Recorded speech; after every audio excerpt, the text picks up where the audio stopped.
13th question काय दिला बघा आपल्याला. Find the length of median of a triangle whose vertices are A B C. Vertices आपल्याला दिलेले आणि मीडियनची आपल्याला लांबी काढायला सांगितली. आता मीडियन म्हणजे काय असतं हे पण माहिती करून घ्या. समोर एक समजा हा व्हर्टेक्स आहे ए, समोरची बाजू आहे बीसी, या बीसीचा मिड पॉईंट जो आहे की नाही याला जोडणारी जी रेषा असेल ती म्हणजे मीडियन असेल. म्हणजे इथे काय होते ए पी बी क्यू आणि सी आर या मीडियन होतात. आता मीडियनची काय प्रॉपर्टी असते तर समोरच्या बाजूचा मिड पॉईंट असतो तो आता जोडणारी रेषेची आहे म्हणजे बी पी आणि पी क्यू पी सीचं माप सारखं होईल, बी आर आणि ए आरचं माप सारखं होईल आणि सेम ए क्यू आणि क्यू सीचं माप सारखं होईल. याचा अर्थ पी क्यू आर हे बी सी ए सी आणि ए बी चे मिड पॉईंट असतील. मग आता आपल्याला काय करायचे तर लेंथ फाइंड करायची. ए पी लेंथ फाइंड करण्यासाठी आपल्याला काय दोन कोऑर्डिनेट माहिती असायला पाहिजे. तर ए चे कोऑर्डिनेट आपल्याला दिलेले, पी चे आपल्याला फाइंड करावे लागतील. पी चे कसे मिळतील आता मिड पॉईंट फॉर्म्युलाने. बीसी चा मिड पॉईंट पी आहे म्हणून पी चे कोऑर्डिनेट काढायचे, तसेच क्यू चे आणि तसेच आर चे काढून मग त्या लेंथ आपल्याला काढता येतील. आता इथे मीडियनचे नाव आपल्याला दिलेले नाही त्यामुळे आपण जे अझ्युम केलं ते सांगावं लागेल. Let A P B Q and C R be the medians of triangle ABC.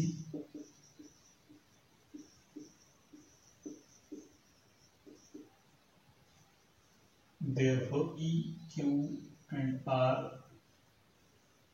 are the midpoints of.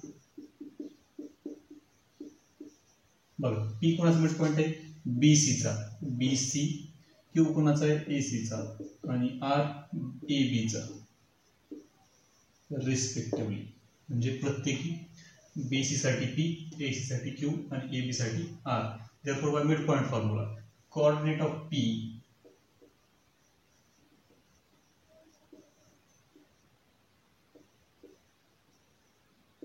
Is equal to काय फॉर्म्युला आपला x1 प्लस x2. फॉर्म्युला आता इथे x1 प्लस 1 वेळा लिहू y1 प्लस y2 अपॉन 2. बघ काय मिळतं बी आणि सी चे कोऑर्डिनेट बी आणि सी 5 आणि 3, 5 अधिक 3 छेदस्थानी 2 वजा 3 अधिक 5 छेदस्थानी 2.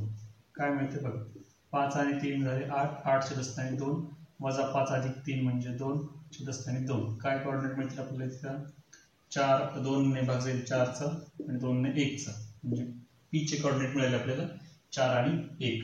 सिमिलरली एक दुसरा कोऑर्डिनेट ऑफ क्यू. सगळ्यांचे कोऑर्डिनेट आपल्याला काढून घ्यावे लागेल. Coordinates of q is equal to mid point फॉर्म्युलाच आहे. क्यू कोणाचा मिड पॉइंट आहे ए सी चा.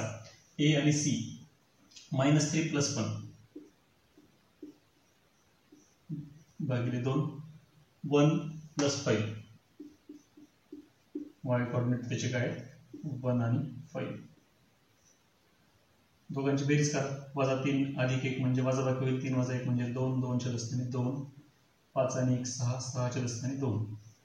काय उत्तर मिळतं तुम्हाला 1 2 2 6 म्हणजे 1,3. सिमिलरली आता काय काढायचं आपल्याला कोऑर्डिनेट ऑफ आर. आता आर कोणाचा मिड पॉइंट आहे तर ए बी चा. हे ए आणि बी वजा 1 अधिक 5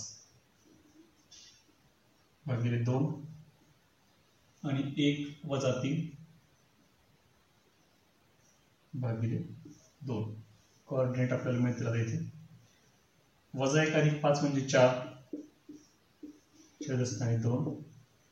1 वजा 3 म्हणजे वजा 2 छेदस्थानी 2. काय उत्तर मिळतं तुम्हाला 2 2 4 2 1 2 म्हणजे हे झाले आर चे कोऑर्डिनेट. आता काय काढायचं आपल्याला डिस्टन्स फॉर्म्युला वापरायचा आणि लेंथ वापरायची ए पी बी क्यू आणि सी आर च्या.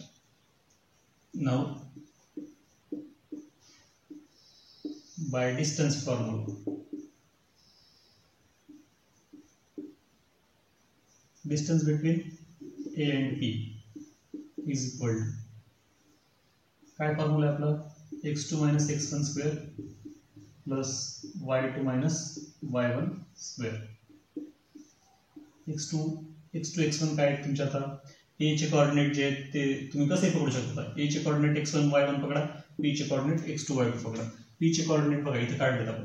पी चा x2 काय आला इथं 4 मायनस ए चे कोऑर्डिनेट काय आपल्याला दिलेले मायनस मायनस प्लस 1 होईल इथे. मायनस मायनस प्लस 1 होईल. y2 1 मायनस 1 1 मायनस 1 आणि त्याचा स्क्वेअर. काय उत्तर मिळते तुम्हाला बघा आता इथे 4 आणि 5 चा वर्ग आणि 1 वजा 1 म्हणजे 0. 0 चा वर्ग काय असेल 0. म्हणजे काय बाहेर गेले वर्ग आणि वर्गमूळ कॅन्सल होईल फक्त काही 5. आता एकक आपल्याला दिलेलं नाही त्यामुळे इथं युनिट असा शब्द लिहू आपण.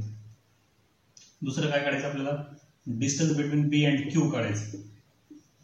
फॉर्म्युला तोच राहील बघा बी आणि क्यू. बी चे कोऑर्डिनेट x1 y1 पकडा, क्यू चे x2 y2 पकडा. क्यू चे कोऑर्डिनेट आपण इथे काढले. क्यू चे x2 काय आता इथं 1. आता बी चे कोऑर्डिनेट -5 1 - 5 स्क्वेअर प्लस पुन्हा कोण आहे 3 मायनस मायनस प्लस 3 होईल आपले 3 + 3 स्क्वेअर. काय मिळतं इथे 1 - 5 म्हणजे -4 1 - 5 म्हणजे -4 त्याचा स्क्वेअर 3 + 3 म्हणजे 6 त्याचा स्क्वेअर. काय मिळाले आपल्याला उत्तर इथे 4 चा वर्ग 16 6 चा वर्ग 36 म्हणजे उत्तर काय म्हणते आपल्याला √52. 36 आणि 16 किती झाले 52. आता याला अजून छोटं रूप करता येते का तर करता येते. काय वर्गमूळाच्या बाहेर निघेल अवयव काय पडतील याचे 4 × 13 4 साठी वर्गमूळाच्या बाहेर काय निघेल 2 आणि काय मिळेल तुम्हाला वर्गमूळात 13 2 वर्गमूळात 13 युनिट. त्याच्यानंतर कोण आहे distance between C and R is equal to same formula आहे. C चे कोऑर्डिनेट x1 y1 पकडा, R चे कोऑर्डिनेट x2 y2 पकडा. उलट जरी पकडलं तरी काही फरक पडत नाही. R चे कोऑर्डिनेट काय आहेत आपले बघा 2 - 3 2 - 3 स्क्वेअर प्लस y2 -1 - 5 त्याचा स्क्वेअर. 2 - 3 म्हणजे -1 आणि -1 - 5 म्हणजे -6 त्याचा स्क्वेअर. आता काय मिळते इथे आपल्याला 1 चा वर्ग 1 6 चा वर्ग किती येते तर 36 म्हणजे किती आले ते वर्गमूळात 37 एकक किंवा √37 युनिट. काय काय काढलं बघा आपण AP BQ आणि CR चे डिस्टन्स काढलं म्हणजे मीडियनची लेंथ काढली आपण इथे. देअरफॉर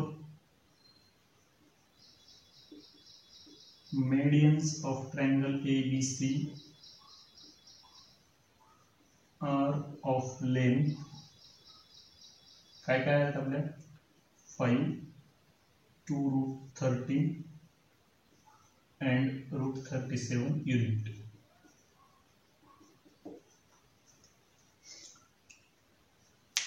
क्वेश्चन काय दिला बघा आपल्याला find the coordinates of A triangle who if points DEF are the midpoints of sides of that triangle आणि DEF ची कोऑर्डिनेट आपल्याला दिलेले आहेत. आता याचा अर्थ काय होते समजून घ्या. DEF हे मिड पॉइंट आहेत म्हणजे याचा अर्थ हे मिडएन आहेत CD BE आणि तुम्हाला काय काढायचं आता या सेंट्रॉइडचे कोऑर्डिनेट काढायचे म्हणजे G चे कोऑर्डिनेट काढायचे. आता G चा फॉर्म्युला काय आपला तर x1 + x2 + x3/3. आता x1 x2 x3 काय तर या व्हर्टायसेसचे कोऑर्डिनेट असतील x कोऑर्डिनेट आणि y कोऑर्डिनेट. आता A चा कोऑर्डिनेट आपल्याला माहिती नाहीये B चा माहिती नाहीये C चा पण माहिती नाही आणि तरी पण काढायचं आपल्याला. आता काय होतं मग त्याच्यामध्ये आता तर सरळ सरळ आहे बघा. एक तर इथं जर आपण ट्रायंगल फॉर्म केला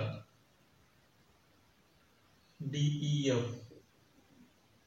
तर त्याच्यासाठी सुद्धा हा G जो आहे ना हा सेंट्रॉइड म्हणूनच काम करेल.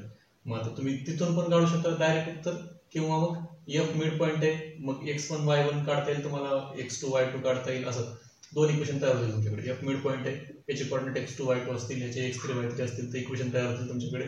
इक्वेशन तयार होऊन तुम्हाला x1 x2 आणि x3 ची किमती मिळतील त्या किमती ठेवून तुम्ही काढू शकता. आता एक गोष्ट अज्युम करूया आपण ABC ट्रायंगलचे व्हर्टायसेस आहेत त्यांचे कोऑर्डिनेट आपण अज्युम करूया. लेट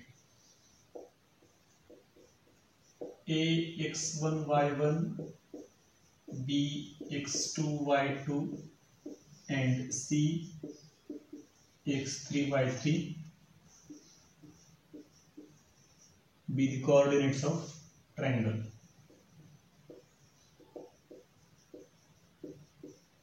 या ट्रायंगलसाठी आपण ABC व्हर्टायसेस सांगितलं.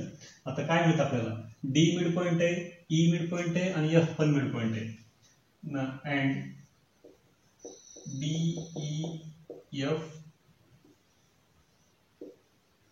are midpoints of कोणाकोणाचे ते सांगावं लागेल आपल्याला, AB, BC अँड AC रेस्पेक्टिव्हली. आता काय मिळते आपल्याला इथे, मिड पॉइंट मिळाले. मिड पॉइंट फॉर्म्युला वापरूया. मिड पॉइंट फॉर्म्युलाने आपल्याला काय मिळेल, तर एक इक्वेशन मिळेल x1 प्लस x2 च्या स्वरूपातलं आणि y1 प्लस y2 स्वरूपातलं. सेम सगळ्यांसाठी असंच इक्वेशन काढायचे आपल्याला आणि त्याच्यावरनं मग सायमल्टेनियस इक्वेशन मध्ये तुम्हाला ते सॉल्व्ह करून x1 x2 आणि x3 च्या आणि y1 y2 y3 च्या किमती काढून आपल्याला सेंट्रॉइडचे कोऑर्डिनेट काढता येतील. Coordinates of D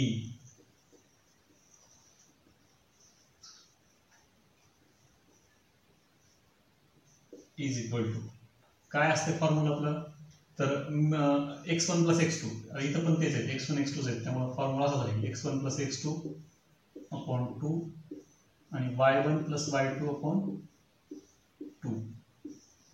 therefore D चे कोऑर्डिनेट काय आहेत आपले, -7 -6 -7, 6 इज इक्वल टू काय, x1 प्लस x2 अपॉन 2 आणि हे y1 plus y2 upon 2. x coordinate जो आहे तो इक्वेट करूया. Therefore x1 plus x2 upon 2 is equal to -7 and दुसरी गोष्ट काय होती, y कोऑर्डिनेट्स आहेत, y1 plus y2 upon 2 is equal to 6. Therefore आता इथे x1 अधिक x2 ची किंमत काय मिळते आपल्याला, 7 दुनी 14 म्हणजे -14 आणि y1 अधिक y2 ची किंमत y1 अधिक y2 बरोबर किती मिळालं, 6 दुनी 12. आता याला आहे ना मॉडिफाय करून लगेच लिहून टाकू आपण इक्वेशन, कारण पुढे आपल्याला लागणार आहे. x1 ची किंमत काढा किंवा x2 ची किंमत काढा, कशाची तरी एकाची किंमत काढा, कारण पुढे 3 इक्वेशन मिळणार आहेत. 3 इक्वेशन मध्ये आपल्याला एक व्हॅल्यू पुट करावी लागेल, त्यावेळेस आपल्याला दुसरं इक्वेशन मिळेल. मग इथे काय होतं बघा, x2 इज इक्वल टू काय, -14 -x1 and y2 is equal to 12 - y1. हे आपले इक्वेशन 1 आणि 2 करूया. हे 1 आणि हे 2. आता दुसरी गोष्ट, आता कोऑर्डिनेट कोणाचे काढायचे, आता कोऑर्डिनेट्स ऑफ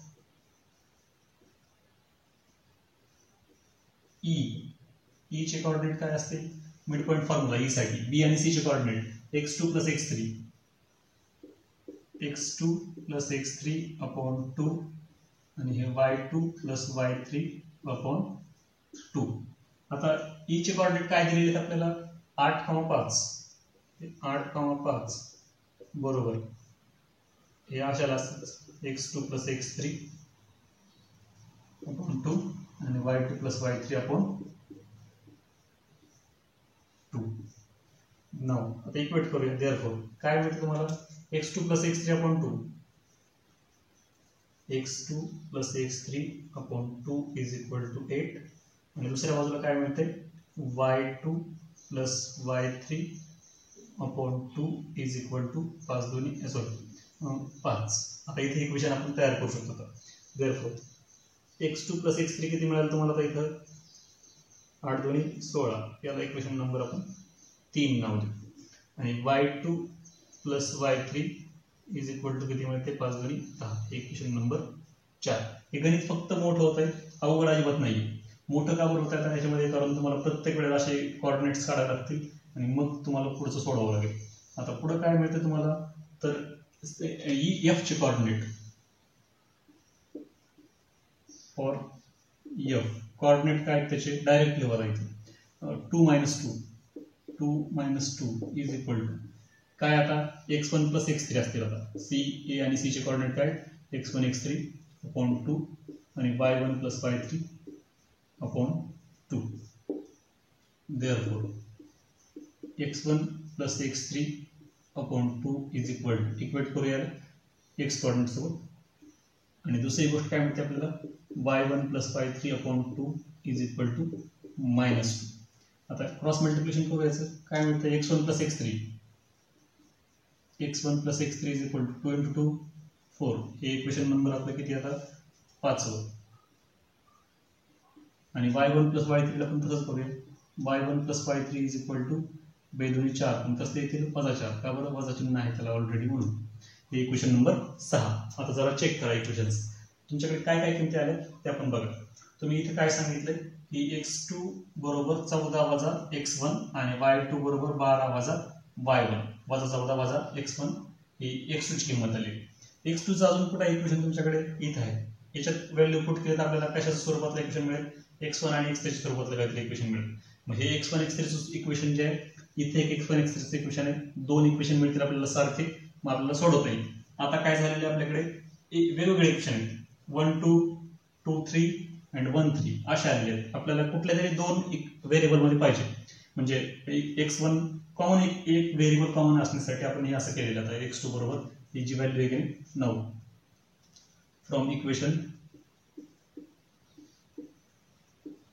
ही जी व्हॅल्यू आपण काढली x2 ची ही पुट करूया फ्रॉम इक्वेशन 1 पुट करूया आणि 3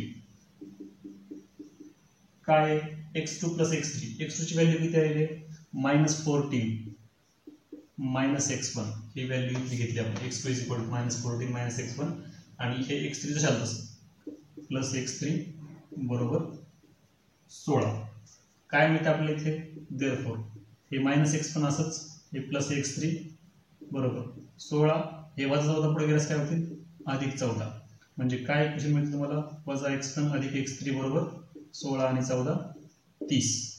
आता हे इक्वेशन नवीन आलं आपल्याला परत एक नवीन नंबर त्याला 7वं इक्वेशन. आता दुसरी गोष्ट काय आता y साठी पण हे y2 ची किंमत आपण काढलेली ती इथं पुट करूया दुसऱ्या आणि चौथ्या इक्वेशनवर फ्रॉम 2 and 4 काय बघा y2 ची व्हॅल्यू आपण काढली 12 - y1 इथं पुट करूया 12 - y1 इज इक्वल टू किती y3 sorry 12 - y1 plus y3 is equal to 10. Therefore -y1 plus y3 is equal to 10 - 12. Therefore -y1 plus y3 is equal to -2. हे आता नवीन इक्वेशन आपल्याला मिळालं हे इक्वेशन नंबर असेल आपलं 8. बघा आता काय मिळतं तुम्हाला ते x1 x3 आणि x1 x3 चे दोन इक्वेशन झाले आपल्याकडे कुठले दोन इक्वेशन आहेत ते पण बघा आता -x1 प्लस x3 हे वाला एक इक्वेशन आहे आपल्याकडे -x1 प्लस x3 इथे x1 x3 चे एक इक्वेशन आहे. आता हे दोन इक्वेशनला आपल्याला सॉल्व्ह करायचं हे दोन इक्वेशन प्लस y1 y3 चे एक इक्वेशन आहे आपल्याकडे y1 y3 आणि इथे y1 y3 चे स्वरूपात एक इक्वेशन मिळाले. हे दोन इक्वेशन सॉल्व्ह केले की आपल्याला किमती मिळतील एका व्हेरिएबलच्या किमतीवरून आपल्याला सगळ्या किमती आता इथे काढता येतील. आता कुठल्या कुठल्या किमती काढायच्या बघा आपल्याला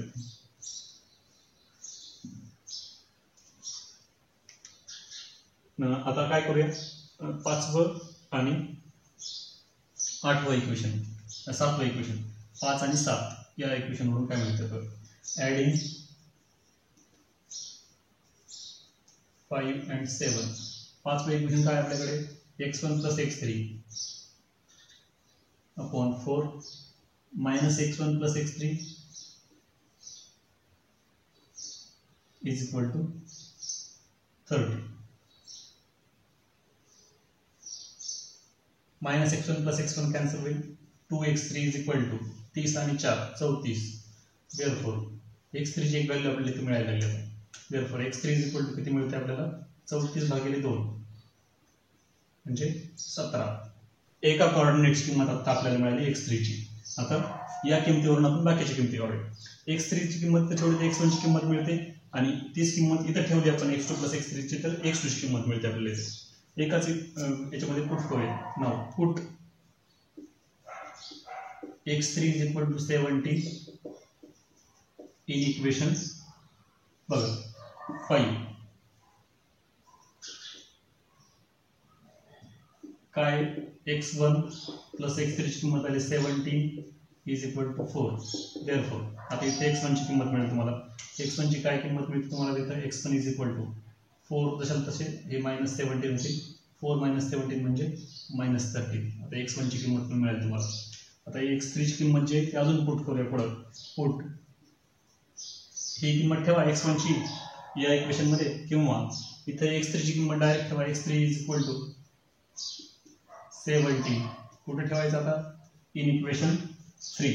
म्हणजे x2 ची किंमत तुम्हाला मिळेल काय? x2 + x3. x2 + x3 ची व्हॅल्यू किती आहे?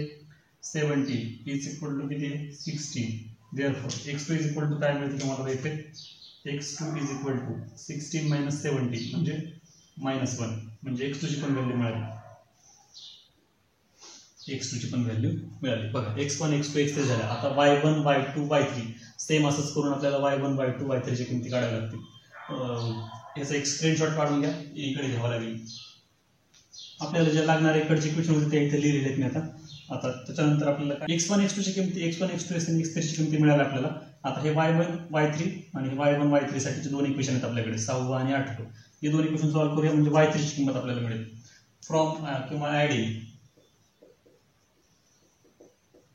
काय ऍड करायचं आता आपल्याला? 6 आणि 8. Equation number 6 and equation number 8 काय मिळते आपल्याला बघा. 6वं इक्वेशन काय? y1 + y3. y1 + y3 is equal to -4 and -y1 + y3 is equal to -2.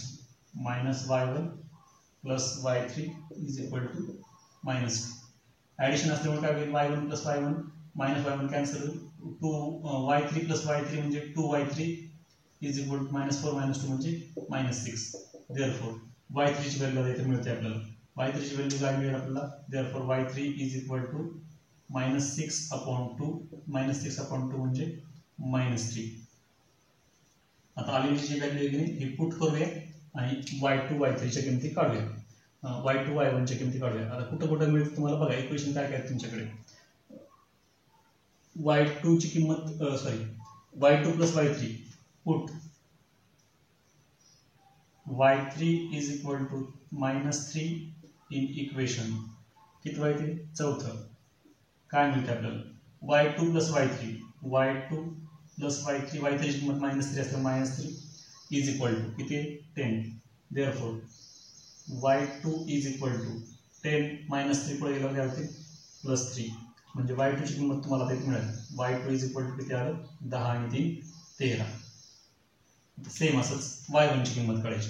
आता इथे एक इक्वेशन आपल्याकडे याच्यात ठेवा किंमत, किंवा y1 + y3 या इक्वेशन मध्ये ठेवा. Put y3 is equal to -3 in equation 6. y1 ची किंमत मिळून जाईल आपल्याला. काय?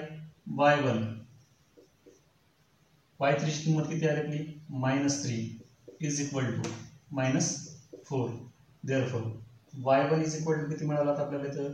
-4 हे +3 पुढे गेल्यावर -3 चे +3 होतील. म्हणजे y1 ची किंमत किती मिळेल आपल्याला? y1 इज इक्वल टू -4 + 3 म्हणजे -1. बघा आता x1 x2 x3 y1 y2 y3 च्या किमती मिळाल्या आपल्याला. आता काय काढायचं आपल्याला? आता सेंट्रॉइडचं सरळ सेंट्रॉइड फॉर्म्युला वापरा आणि किंमत काढा. आता गणित खूप मोठं असल्यामुळे बोर्डवरती जागा पुरत नाही, त्यामुळे असं लिहावं लागतं. थोडं ऍडजस्ट करून घ्या. Now bye centroid formula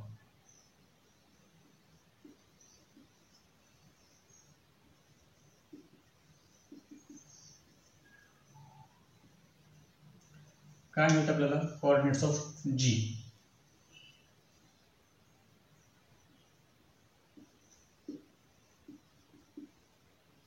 coordinates of G is equal to काय फॉर्म्युला आपल्याकडे? तर x1 + x2 + x3/3 आणि y कोऑर्डिनेट काय त्याचा? y1 + y2 + y3/3. एकेकाच्या किमती पुट करूया. इथे काय काय किमती आल्यात बघा आपल्याकडे. काय किमती आल्यात आपल्याला?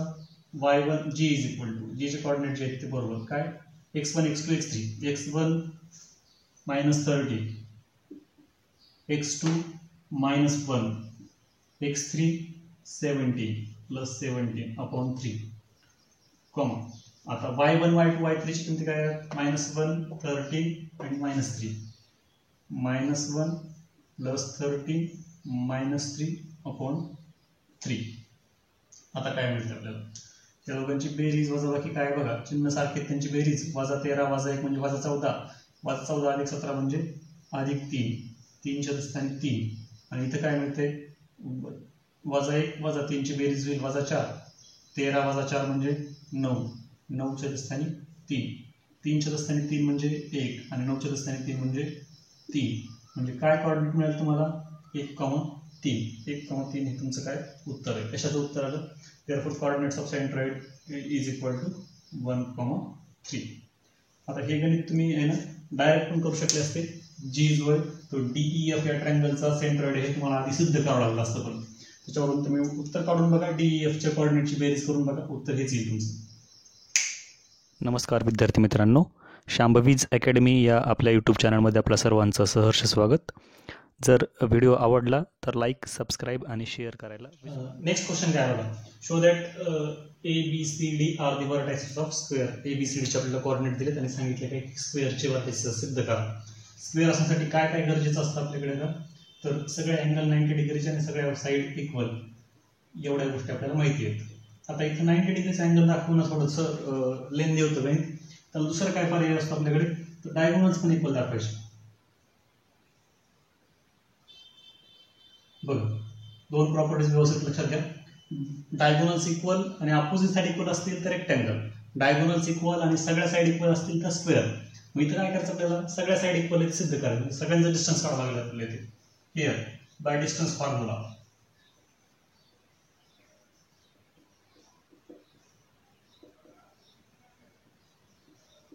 काय म्हणतात आपल्याला? एक डिस्टन्स काढूया. डिस्टन्स बिटवीन A आणि B पहिल्यांदा इज इक्वल टू काय फॉर्म्युला आपला? x2 - x1 square plus y2 - y1 square. किमती ठेवायची आता A आणि B, x2 y2 x1 y1, 6 - 4 वर्ग अधिक 0 - अधिक 1 होईल. 6 - 4 म्हणजे 2, 2 चा वर्ग अधिक 1 चा वर्ग, म्हणजे काय किंमत मिळते आपल्याला? 2 चा वर्ग आहे 4, 4 आणि 1 5, म्हणजे काय किंमत मिळाली आपल्याला? वर्गमुळात 5. कसं डिस्टन्स आहे? ABचं. सेम तसंच BCचं काढूया. Distance between B and C is equal to in square root. Formula आपला आहे बघ, 7 - 6, 7 - 6 त्याचा वर्ग अधिक -2 - 0 आणि त्याचा वर्ग. 7 - 6 म्हणजे 1, 1 चा वर्ग अधिक -2 चा वर्ग. काय मिळेल तुम्हाला? 1 चा वर्ग 1 -2 चा वर्ग 4 बरोबर किती आले? हे पण वर्गमुळात 5. हे इक्वेशन नंबर आपलं 2. Distance between C and D. C आणि D 5 - 7, 5 - 7 कंसाचा वर्ग अधिक -3 - अधिक 2 होते होते आणि त्याचा वर्ग. 5 - 7 म्हणजे -2 कंसाचा वर्ग अधिक -1 कंसाचा वर्ग. -2 चा वर्ग 4 -1 चा वर्ग 1, म्हणजे ही पण किंमत किती येते आपली? वर्गमुळात 5. हे इक्वेशन नंबर 3. आता काय करायचं आपल्याला? A आणि D, distance between A and D is equal to 5 - 4 वर्ग अधिक -3 अधिक 1 होईल. -3 अधिक 1 कंसाचा वर्ग. 5 - 4 म्हणजे 1 त्याचा वर्ग अधिक -2 -3 अधिक 1 म्हणजे -2. 1 चा वर्ग 1 -2 चा वर्ग 4, म्हणजे ही सुद्धा किंमत किती येते आपली? वर्गमुळात 5. आता इथे सगळ्या बाजू तर इक्वल आल्या, सगळ्या बाजू इक्वल आल्यास तो रोम्बस पण असू शकतो. आता डायगोनल रोम्बसचे इक्वल नसतात, त्यामुळे डायगोनल पण सिद्ध करावं लागतील इक्वल म्हणून. Now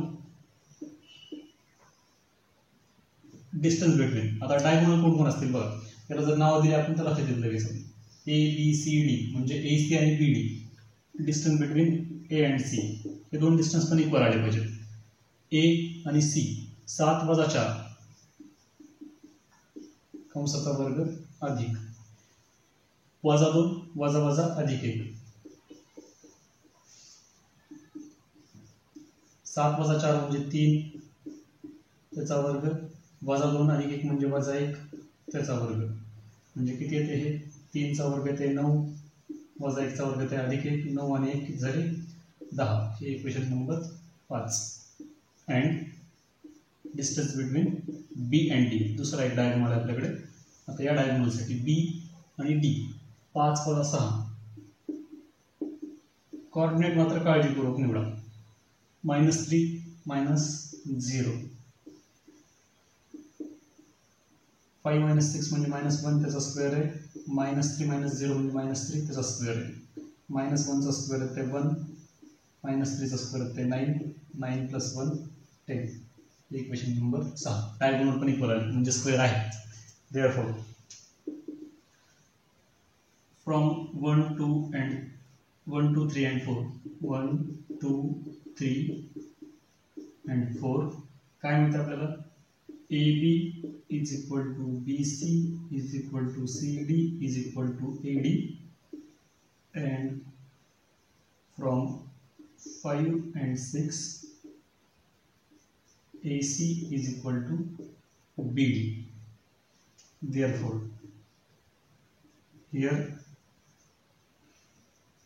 all sides are congruent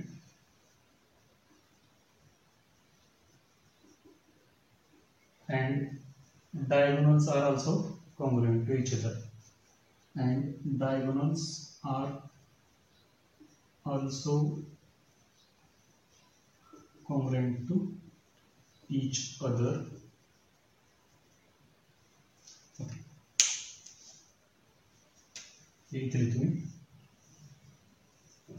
Therefore quadrilateral ABCD is a square. दुसऱ्या पद्धतीने पण तुम्ही काढू शकता. AC वर्ग बरोबर AB वर्ग अधिक BC वर्ग सिद्ध करायचा. हा राईट अँगलचा राईट अँगल होईल. असे सगळे राईट अँगल दाखवतील तुम्हाला आणि मग सांगावं लागेल की हा क्वाड्रिलॅटरल जो आहे तो स्क्वेअर आहे. नेक्स्ट क्वेश्चन काय बघा आपल्याला दिलेलं. Find the coordinates of circumcentre and radius of circle of triangle ABC. ABC चे A आणि B आणि C चे कोऑर्डिनेट आपल्याला दिलेले. सर्कल आणि सर्कमसेंटर म्हणजे काय असतं. सर्कमसेंटर म्हणजे काय असतं तर या ABC या तिन्ही व्हर्टेक्स मधून जाणारं जे काही सर्कल असेल ते सर्कमसर्कल असेल. त्याचं सेंटर म्हणजे सर्कमसेंटर असेल. आता काढायचे काय आपल्याला सर्कमसेंटरचे कोऑर्डिनेट म्हणजे समजा हा O जो आहे तो हा सर्कमसेंटर आहे म्हणजे O चे कोऑर्डिनेट काढायचे. आता O चे कोऑर्डिनेट कसे मिळतील आपल्याला तर इथे एक गोष्ट लक्षात घ्या ती म्हणजे हा सर्कमसेंटर जर असेल तर OA OB आणि OC हे तिन्ही डिस्टन्स इक्वल असतील. OA OB आणि OC हे तिन्ही डिस्टन्स इक्वल असतील.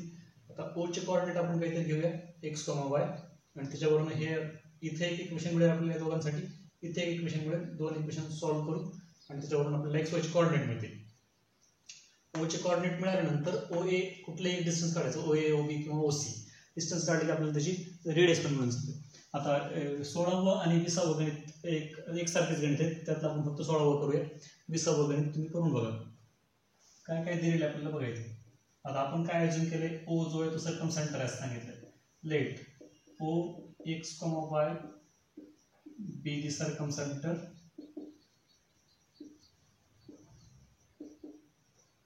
of triangle ABC. तो जर सर्कमसेंटर असेल तर काय होते OA is equal to OB is equal to OC. का बरं तर एकाच सर्कलचे रेडियस आहेत ते रेडियस ऑफ सेम सर्कल. आता काय मिळेल आपल्याला एक एक डिस्टन्स घेऊया. By distance formula OA OB आपण घेऊया. Now OA is equal to OB by distance formula काय मिळतं आपल्याला बघा. Distance between OA is equal to distance between OB असं आपण सांगितलेलं आहे. डिस्टन्स फॉर्म्युला आपल्याला काय सांगते त्याच्यानुसार आपण माप लिहूया. त्याला OA O चे कोऑर्डिनेट x y म्हणजे समजा याला आपण जर आता कसं पकडायचं हे आपल्या मनावरती. याला आपण x2 y2 पकडूया म्हणजे आपल्याला कॅल्क्युलेशन्स करायला सोपं जाईल। x2y2 हा पकडूया, म्हणजे काय होतं बघा, तुम्ही कुठलाही x2y2 घेऊ शकता, ओचा x2y2 पकडा किंवा a चा पकडा, कुठल्याही पद्धतीने त्याचं उत्तर तेच येणार तुमचं। पण आपल्या सोयीसाठी आपण याला काय करूया, याला x2y2 पकडूया, म्हणजे x वजा a चा कॉर्डिनेट x म्हणजे x वजा 7 त्याचा वर्ग अधिक y वजा 1 आणि कंसाचा वर्ग बरोबर काय मिळते तुम्हाला दुसऱ्या ब्रॅकेट दुसऱ्या रूट मध्ये OB। आता x वजा 3 o चे कॉर्डिनेट काय पकडलेत आपण x आणि y, x वजा 3 कंसाचा वर्ग अधिक y वजा 5 कंसाचा वर्ग। फक्त एक लक्षात ठेवायचं की x2y2 जर तुम्ही याला पकडलं असेल एका वेळेला, तर दुसऱ्या वेळेला पण तसंच पद्धतीने करायचं, म्हणजे गणित तुमचं जे ते व्यवस्थित येईल। आता स्क्वेअर रूट काढून टाकूया आपण। Therefore x - 7 bracket square plus y - 1 bracket square is equal to x - 3 bracket square y - 5 bracket square, म्हणजे वर्गमूळ फक्त आपण काढलं। स्क्वेअरिंग बोथ साइड रिझन पाहिजे असेल तर स्क्वेअरिंग बोथ साइड्स। एक्सपांड करा a - b फॉर्म्युलाने, x स्क्वेअर मायनस 7x × 2 म्हणजे 14x प्लस 7 चा square 49 plus y square minus y × 1 म्हणजे y 2y मायनस 1 चा square plus 1 is equal to x चा स्क्वेअर मायनस 3x × 2 म्हणजे 6x प्लस 3 चा square 9 plus y वजा 5 कंसाचा वर्ग। आता पहिल्या पदाचा वर्ग y वर्ग वजा 5y गुणिले 2 म्हणजे 10y आणि 5 चा वर्ग म्हणजे 25। काय काय कॅन्सल होतं बघा इथे, हे अधिक x वर्ग, हे अधिक x वर्ग, y वर्ग, y वर्ग। आता काय करूया, लगेच x वाले पद जे सगळे एका बाजूला करूया, y ची पद एका बाजूला करूया आणि अंक एका बाजूला करूया, लगेच एकाच ह्याच्यामध्ये होईल। मग इथं काय म्हणते तुम्हाला, हे -14x अशाला असेल, हे -6x इकडे आले काय होतील, +6x होतील, इथे -2y आहे, इकडचे -10y इकडे असं काय होतील, +10y होतील, इज इक्वल टू 9 + 25 9 + 25। आता इकडे प्लस मध्ये असलेले मायनस मध्ये आणि मायनस मध्ये असलेले प्लस मध्ये, हे सगळे प्लस मध्ये म्हणजे मायनस मध्ये जातील, -49 - 1। आता बेरीज वजा माहिती बघा काय काय माहिती तुम्हाला, वजा अधिक 6 म्हणजे वजा 8x वजा 2 अधिक 10 म्हणजे अधिक 8y बरोबर। आता इथे काय काय बेरीज होती, 49 आणि 1 50 आणि 25 आणि 9 34। मग दोघांची बेरीज कशी होईल बघा, 34 वजा 50 म्हणजे किती होतात ते, तर वजा 16। 34 वजा 50 म्हणजे किती आहे, वजा 16। 8 कॉमन मिळते, 8 कॉमन काढूया, काय इक्वेशन मिळेल तुम्हाला, -x + y is equal to -2, हे आपलं इक्वेशन नंबर 1। आता सेम डिस्टन्स घ्यायचं OB आणि OC चं, अजून एक इक्वेशन मिळेल, त्याला सॉल्व्ह केले की आपल्याला x y ची किमती मिळतील। 9 OB is equal to OC, therefore स्क्वेअर करून लिहिलं तरी चालते डायरेक्ट। आता OB square is equal to OC square, therefore by distance formula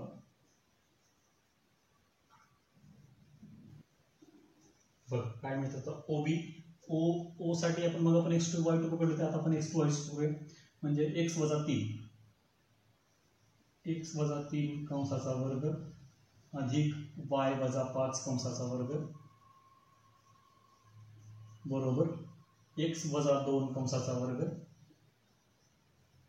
आणि पुढच्या बाजूला काय येते, y वजा 0 कंसाचा वर्ग।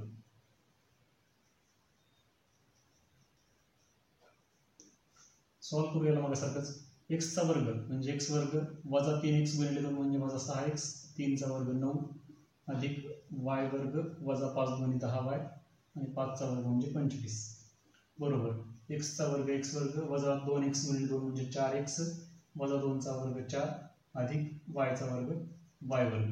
x वर्ग y वर्ग x वर्ग कॅन्सल झाले, y वर्ग सुद्धा कॅन्सल झाले, काय राहिले इथे -6x, हे -4x इकडे आल्यास +4x होतील, -10y इकडे y नाहीये। आता इथे काय राहिले बरोबर हे 4 आणि इथले अधिक 9 अधिक 25 पुढे गेल्यास वजा 9 आणि वजा 25 होतील। सोडवा आता याला, वजा 4x वजा 6x अधिक 4x म्हणजे वजा 2x वजा 10y बरोबर। आता इथे काय मिळतं तुम्हाला बघा, 25 आणि 9 ची बेरीज होईल, 25 आणि 9 किती झाले तर 34 वजा 34 अधिक 4 म्हणजे वजा 30 आता हे लक्षात नसेल असं तर 4 वजा 9 म्हणजे वजा 5, वजा 5 आणि वजा 25 म्हणजे वजा 30. वजा 2 ने भाग देऊया आपण. का वजा 2 ने भाग द्यायचा आपल्याला बघा, इथे इक्वेशन आले -x, इथं +x आले आपलं काम होऊन जातं सोपं. म्हणजे वजा 2 ने भाग देऊ आपण. x + 5y = 15. वजा 2 ने भाग दिला, वजा 2 कॅन्सल झाले, वजा वजा अधिक झालं, 2 ने भागितलं 5 आलं, वजा वजा कॅन्सल झाले, 2 ने भागितलं 15 आलं. हे इक्वेशन नंबर आपलं 2. आता काय करूया, 1 आणि 2 ची बेरीज करू. 1 आणि 2 ची बेरीज केली की आपल्याला y चे इक्वेशन मिळतं. काहीतरी y ची किंमत मिळेल ॲडिंग 1 and 2. 1 इक्वेशन काय, -x + y = -2 आणि हे काय, x + 5y = 15. x कॅन्सल होईल, 5 आणि 1 6y बरोबर 15 वजा 2 म्हणजे 13. म्हणजे y ची किंमत काय आली, therefore y = 13/6. आता x ची पण किंमत काढूया अशीच. आता x ची किंमत कुठे मिळेल तुम्हाला, कुठे ठेवा एका इक्वेशन मध्ये, याच्यात ठेवा किंवा याच्यात ठेवा y ची किंमत. पुट y = 13/6 इन इक्वेशन 1 मध्ये ठेवा किंवा 2 मध्ये ठेवा. 1 इक्वेशन काय, -x + y = -2. तर हे -x बरोबरच्या पुढे घेऊन जाऊ म्हणजे +6 होतील आणि -2 बरोबरच्या अलीकडे आल्यास काय होतील, +2 होतील. 13च्या दस्तानी 6 + 2. छेद सारखा नाही, छेद सारखा केला तिरका गुणाकार. 13 × 13 आणि 13 × 12. 13 आणि 12 किती आलं, 25. म्हणजे x ची किंमत किती आली तुमच्याकडे, 25/6. कोऑर्डिनेट तर आपल्याला मिळाले. आता हे फक्त डिस्टन्स काढायचं. आता हे गणित बघत असताना थोडंसं कन्फ्यूज होऊ शकतं. परीक्षेत जास्त गणित आलं तर 100% कन्फ्यूज होतं. बघा काय होतं त्याच्यामध्ये, किंमत इथे ऑड येते. y ची किंमत काय आली 13/6 आणि x ची किंमत काय आली 25/6. अशा ऑड किमती आल्यानंतर कन्फ्यूज होऊ शकतं. त्यामुळे एकदा क्रॉस चेक करून बघा, उत्तर हेच यायला पाहिजे. अशा पद्धतीने जर वाटलं आपल्याला तर मग पुढे कंटिन्यू करता येतं आपल्याला. काय काय रेडियस होतं आपल्या, OA, OB किंवा OC, कुठले एक काढा. OA, distance between O and A = काय फॉर्म्युला आपला, तर x2 - x1 square plus y2 - y1 आणि त्याचा स्क्वेअर रूट मध्ये x2. आता O चे कोऑर्डिनेट जे आहेत ते आपण मगाशी x2 x1 x2 y2 पकडले जातात. तुम्ही कसंही पकडा, काहीच फरक पडत नाही. मगाशी फरक पडला नसता पण आपल्या सोयीसाठी आपण तसं केलं होतं. आता इथे O ची किंमत जे O आणि A मध्ये डिस्टन्स काढायचं आपल्याला, म्हणजे O x1 y1 पकडूया आणि A x2 y2. A चे कोऑर्डिनेट काय बघा, 7 मायनस x कोऑर्डिनेट O चा काय आला होता 25/6 त्याचा स्क्वेअर प्लस y2 1 मायनस याचा y कोऑर्डिनेट काय आला होता 13/6 त्याचा स्क्वेअर = स्क्वेअर रूट मध्ये. आता काय काय मिळते बघा तुम्हाला, छेद सारखा नाही आहे, दोघांचा छेद सारखा करूया. छेद सारखा केला काय होईल, 6 × 6 7 × 42 आणि 25 × 25 त्याचा वर्ग अधिक. इथल्या बाजूला पण असंच 6 छेद आला तुमचा 6 × 6 वजा 13 त्याचा वर्ग. बघा आता वजाबाकी करून काय उत्तर मिळते तुम्हाला, 42 + 25 म्हणजे किती येते बघा, 15 आणि 2 17. 17च्या दस्तानी 6 वर्ग अधिक 13 - 6 म्हणजे किती येते, तर -7 च्या दस्तानी 6 त्याचा वर्ग. आधी वर्ग करूया आणि मग बेरीज करूया. 17चा वर्ग 289, 6चा वर्ग 36 अधिक 7चा वर्ग 49, 6चा वर्ग 36. आता अंशांशाची बेरीज आणि छेदाची काय होते, छेद सारखा असल्यामुळे फक्त अंशांशाची बेरीज होईल. छेद जशाल तसा राहील, 36 जशाल तशी.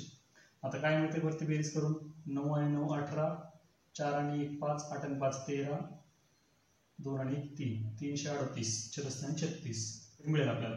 काय याचे अवयव पडतील आता, 169 गुणिले 2 छेदस्थानी 36. काय झालं बघा, 169 गुणिले 2 काय कशासाठी करायचे, या वर्गमुळाच्या बाहेर काहीतरी छोटं रूप द्यायचं आपल्याला. वर्गमुळाच्या बाहेर मिळेल आपल्याला. आता काय वर्गमुळाच्या बाहेर आलं मग, या 169 साठी 13, या 36 साठी 6 आणि वर्गमुळात काय राहिले 2. हे काय युनिट, एवढी काय आली रेडियस आहे. कोऑर्डिनेट्स ऑफ सर्कमसेंटर आर काय आला तर 25/6 आणि 13/6 and radius is equal to 13/6√2 unit. Question काय बघा, ए आणि बी चे कोऑर्डिनेट आपल्याला दिलेत आणि असा एक पॉईंट शोधायचा जो आहे ना या रेषेचं 3:2 व 3:1 या रेषेमध्ये डिवायडेशन करतात. आपल्याला सेक्शन फॉर्म्युला इथे वापरावा लागेल. Here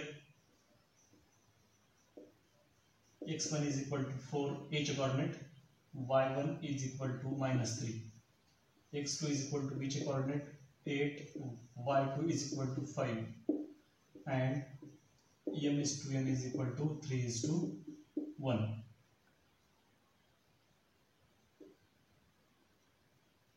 late C x comma y त्याचे पण कोऑर्डिनेट घेतले. C x comma Y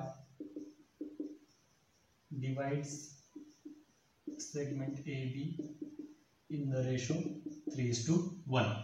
Therefore, by section formula,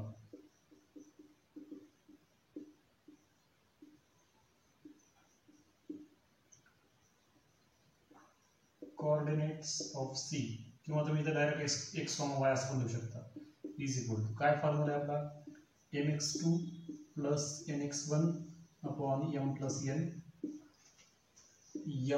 my2 plus ny1 upon m plus n.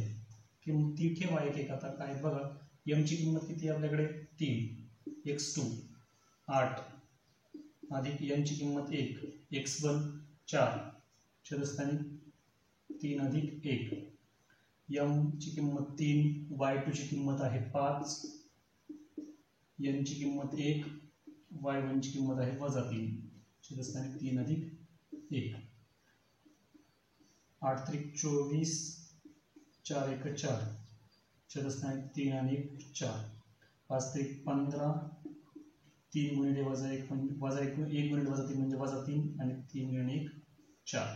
काय मिळेल तुम्हाला कोऑर्डिनेट बघा 24 आणि 4 28 छेदस्थानी 4, 28 छेदस्थानी 4. दुसऱ्या बाजूला काय म्हणते 15 - 3 म्हणजे 12 छेदस्थानी 4, 28 4 7 28 4 त्रिक 12 म्हणजे कोऑर्डिनेट काय मिळेल तुम्हाला 7,3.